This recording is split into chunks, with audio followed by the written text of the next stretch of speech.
If you don't quite understand it now, we'll go into it a little later afterwards. So relax and take it easily. Because it's really quite an immense thing if you can grasp it. And that brain, which is the storehouse of the past, is directing,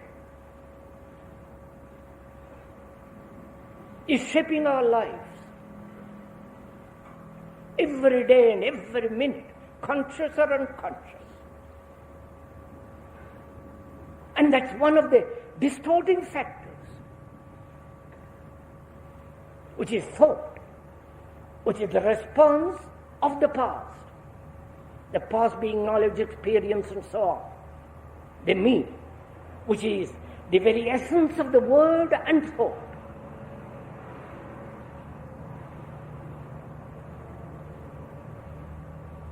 Now, can that old brain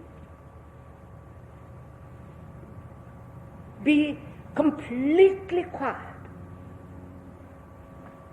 Only awakened when it is necessary to operate, to function, to speak, to do, act. But the rest of the time completely still. Have you ever tried to do this? No, of course, you haven't. You see, this is you'll all smoke very easily. You do things without deep thought, doesn't matter, that's your affair.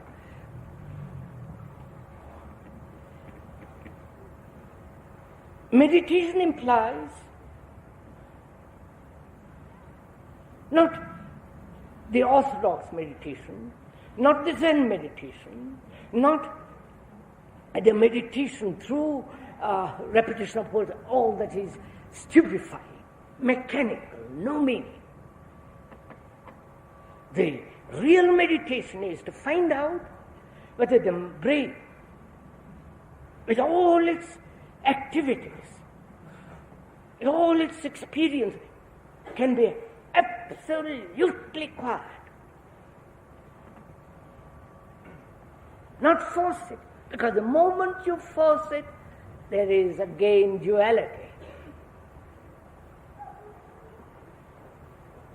The entity that says, by Jove, I like to have marvelous experience, therefore I must force my brain to be quiet. Will it? You will never do it. But if you begin to inquire, watch, observe, listen to all the movements of thought,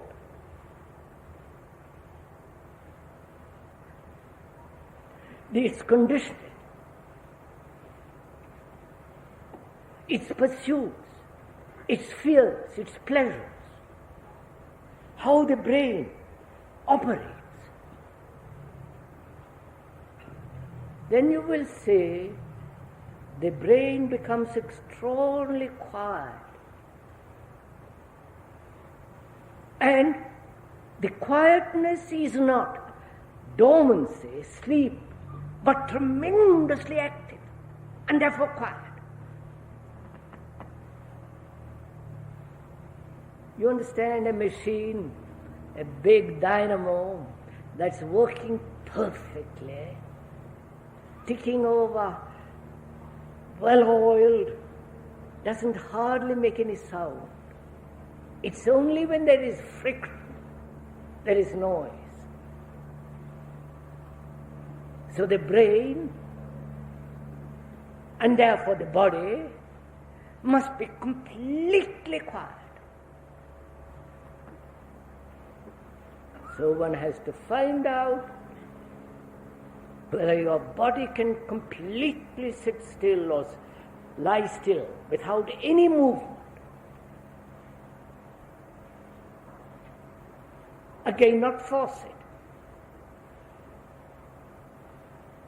Because the body, the brain are interrelated. Psychosomatically, they function not separately. Shall we go on? We're meeting each other. We are communicating with each other. There are various practices to make the body still. Again, these practices imply suppression. The body wants to get up and go away, so walk. And you say, no, I must sit quiet. And the battle begins, wanting to go out and wanting to sit still.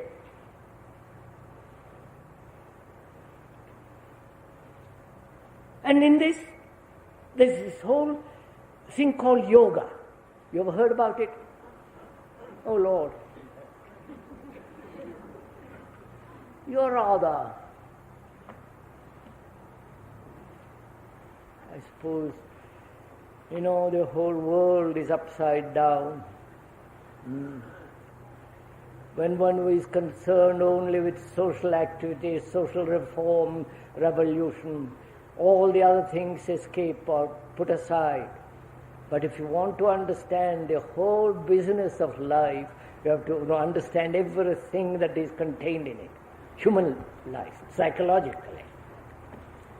The word yoga, you will find dozens of books all over the world, written by all the specialists, means to join together. The very word join together is wrong, which implies duality. You understand? Therefore it has quite a different meaning, which we won't go into now.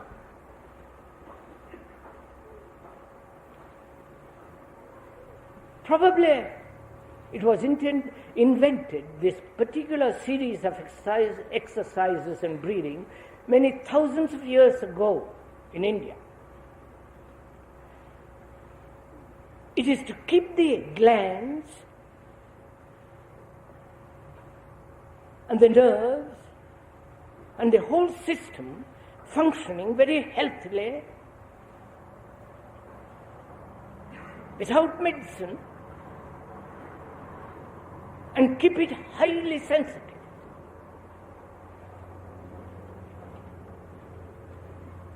And the body needs to be sensitive, otherwise you can't have a very clear brain. If you stuff yourself with wine, meat and all that stuff, how can your brain function clearly? You're smoking, drugs and all the rest of it becomes such superficial, immediate satisfactions without any understanding what is beyond it. Now yoga is a certain kind of practice of exercises, not something mysterious through exercise. One has to do it to keep the body supple. You understand? The brain have to have all the blood it needs, and therefore right breathing. You understand all these things? If I may be a little personal, we do it every day 2 hours.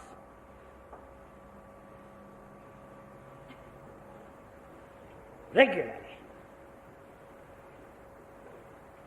Not the regularity of machinery. I won't go into all that, doesn't matter. So, one has to have very good, healthy, sane body.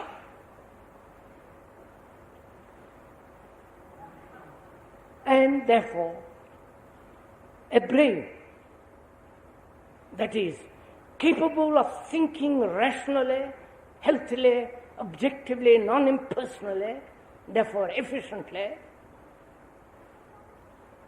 and a brain that is absolutely quiet, not mechanically made quiet.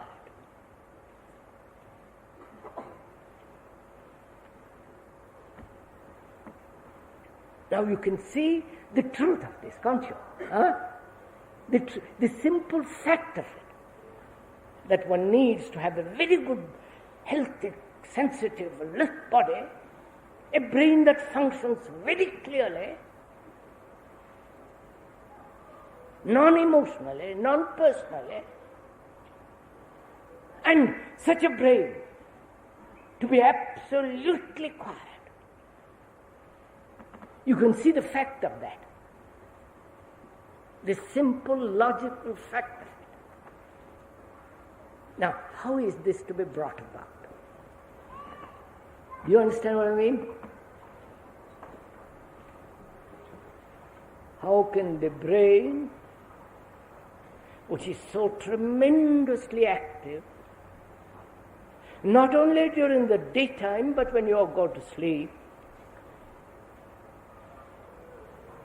how can this brain be so completely relaxed or completely quiet? You understand my question?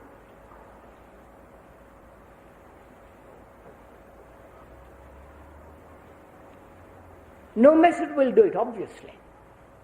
Please follow all this. No method, right? Do you see that? Because method implies mechanical, repetition, which stupefies the brain and therefore makes the brain dull, and you, in that dullness, you think you have marvelous experiences.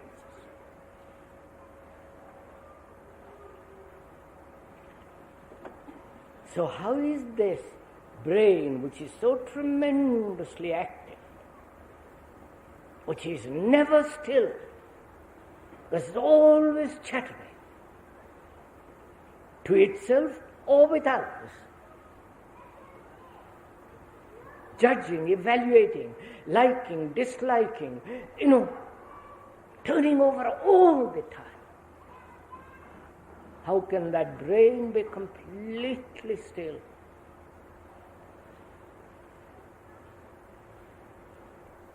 You understand the importance of a brain being still.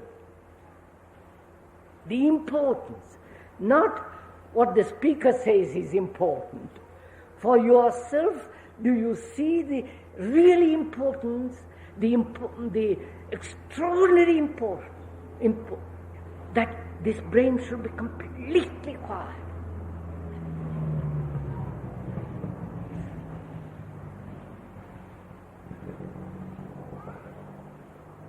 Because the moment it acts, it can only act in response of the past.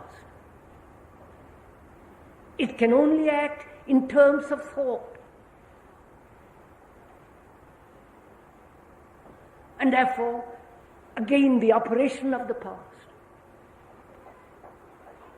And it's only such a brain that's completely still can observe.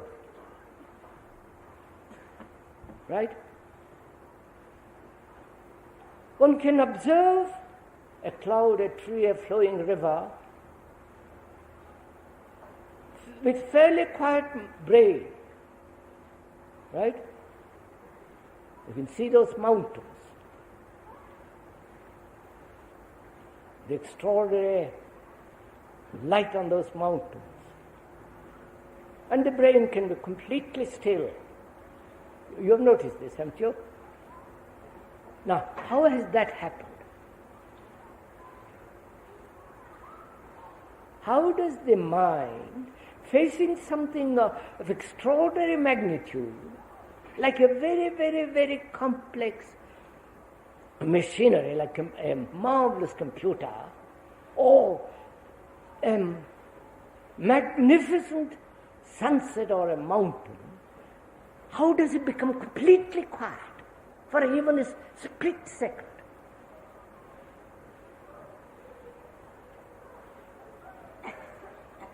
Have you noticed when you give a child a good toy, how the toy absorbs the child?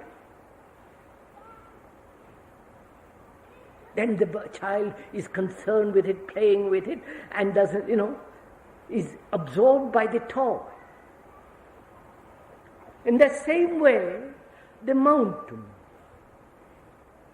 the beauty of a tree, the flowing waters, absorb the minds and makes the mind by its greatness still. Right?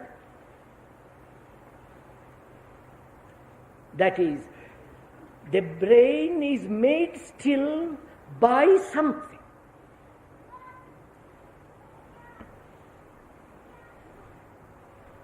Now,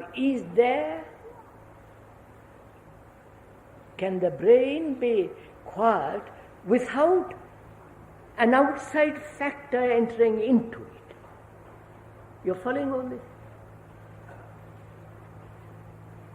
And because they haven't found the way, therefore they say grace of God, prayers, right? Faith, absorption in Jesus, in this or in that.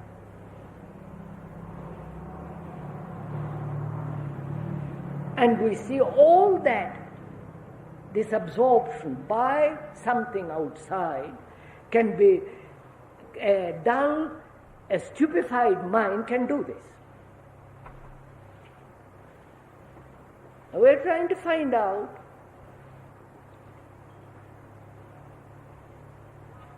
can this happen, this quiet, free brain that is completely quiet, without any interference.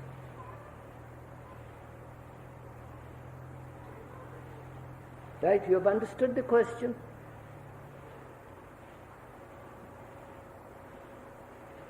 If it is not quiet, one of the factors is dream. You're following all this? Is this too much? Don't be, if you don't understand, it's up to you. The brain is active all day, endlessly. The moment it wakes up till it goes to sleep, it is on the move. And when you go to bed and go to sleep, the activity of the brain is still going on. Right? The activity of the brain are dreams. Right? The same movement of the day is carried on during sleep.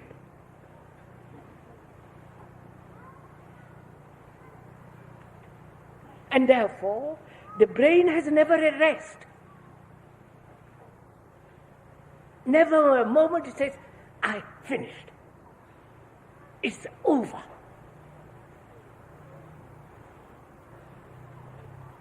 Because it's carrying on the problems which it has accumulated into sleep. And when you wake up, those problems go on. It's a vicious circle. So, a brain that is to be quiet must have no dreams at all.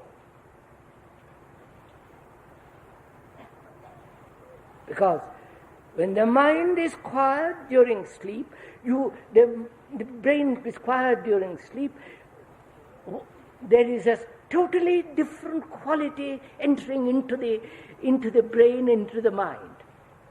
We'll go into that a little later, if you're interested. So, we're asking, how does it happen that the brain, which is so tremendously, eagerly, enthusiastically active, can naturally, easily, without any effort and suppression, be quiet? I said to you. As we said during the day, it is active, endless. Moment you wake up, you look out of the window and say, oh, awful rain. Oh, it's a marvelous, lovely morning, but too hot. You've started. At that moment, when you look out of the window, not to say a word, not suppressing words, not to realize that by saying what a lovely morning, what a horrible rain, this or that, the brain has started. But if you watch out of the window and not say a word, which doesn't mean you suppress the word, just to observe, without all the memory of the past, just to observe. Right? So there you have the clue. There you have the key. To observe without the old brain responding. Therefore, when the old brain doesn't respond, there is a quality of in the new mind, new brain coming into being. Are you getting all this? You can observe the hills, the mountains, the river, the valleys, the shadows, the lovely trees, and the marvelous cloud with full of light and glory beyond the mountains. To look at it without a word, without comparing. But it becomes much more difficult when you look at your neighbor, at your wife, your husband, your another person. There you're already got the images established, and it becomes much more difficult to observe your wife, your husband, your neighbor, your politician, your priest, whatever it is, absolutely without an image. Just to observe. And you will see when you so observe, so clearly see, the action becomes extraordinarily vital. Therefore it becomes a complete action, which is not carried over the next minute. You're meeting this. You understand? One has problems. Not sleeping well, quarreling with wife, problems. Deeply, superficially. And we carry these problems from day to day. Dreams, the repetition of these problems, the repetition of fear, pleasure, the problem over and over and over and over again. That obviously stupefies the mind, makes the mind dull, brain too. Now, is it possible to end the problem as it arises? You understand? Not carry it over. I have a problem, somebody has insulted me. I'm taking a silly problem. At that moment, the old brain responds instantly. Right? Saying you're also. Now, before the old brain responds, to be aware of what the man or woman has said, something which is unpleasant, to have an interval between what he has said and the response of the old brain. To have a gap. You understand this?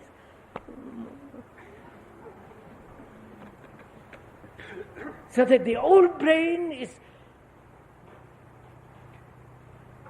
is responding slowly. Doesn't immediately jump into the battle.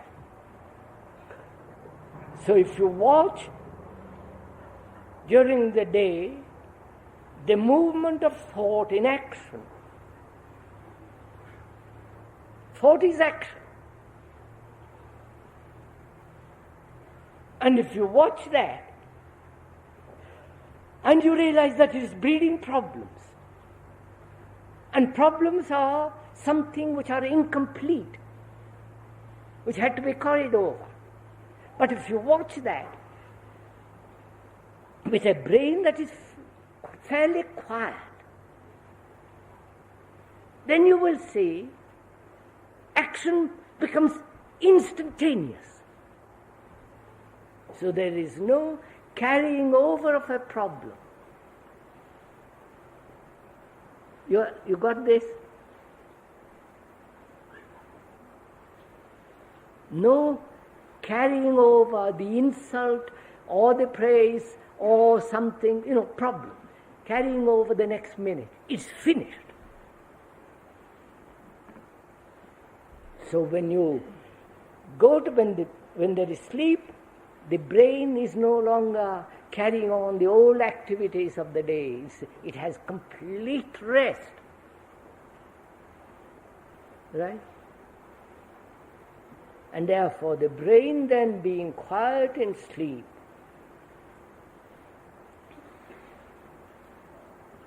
there takes place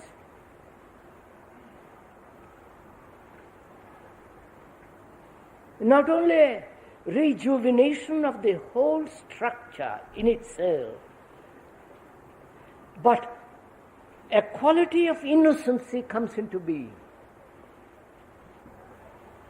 Because only the innocent mind can see what is truth. Right? Not the complicated mind, not the philosopher, not the priest, not the brain that is constantly repetitive, mechanical. Innocent mind is the brain as well as the body, the mind, the whole entity, not the whole being, not even the being, it's that whole thing in which the body, the heart, the brain, the whole of that, if there is this alertness, watchfulness during the day, and when there is sleep, there is a certain quality of innocency that happens. And it is only this innocent mind, which has never been touched by thought, it's only such an innocent mind that can see what is truth, what is reality, if there is something beyond measure. That is meditation. Not all the phony stuff. Therefore, to come upon this extraordinary beauty of truth with its ecstasy, you must lay the foundation. The foundation is the understanding of thought which breeds fear and sustains pleasure.